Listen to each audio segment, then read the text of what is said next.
Hi, just wanted to do a quick video about some of the gear I talked about in one of my other videos. And it's mostly because this kind of started to fail.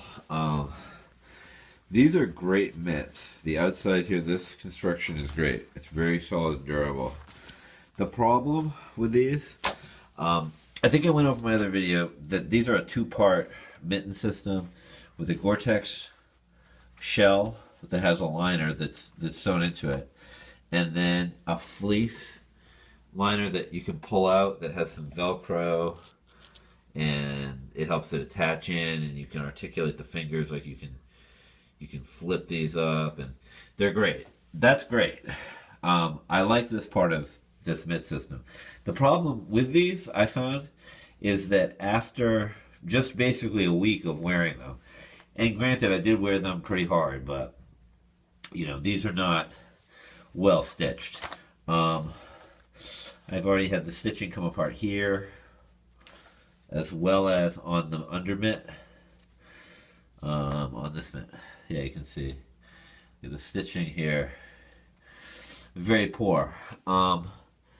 So problems with the stitching, and I've also had real problems with just it's basically just, I think, the manufacture of these liners, especially when they're wet, they get very matted, and it can be a real pain to get your hand back into them after you've taken them out, because your hand will sometimes stick to the liner and pull it out, and then it's a question of you have to work your fingers back into it and work it back in, which is not easy when you're in freezing temperatures, getting wind with wind that's trying to blow you off a cliff. So these are going back to REI tomorrow. I'm going to go back over there, and I'm in the process of lining up some snowshoes, try and get a bunch more Washington done before I go home for Thanksgiving. So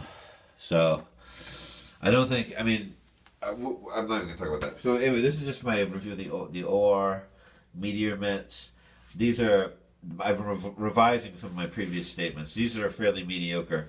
There is another model of Outdoor Research mitt that, again, is like $100 more expensive, but I think it's a lot better designed. And it's one of those things where you get what you pay for. These are like a teaser of what the other mitts are like, from what I've read about. So I'll do another review when I get those mitts, hopefully tomorrow.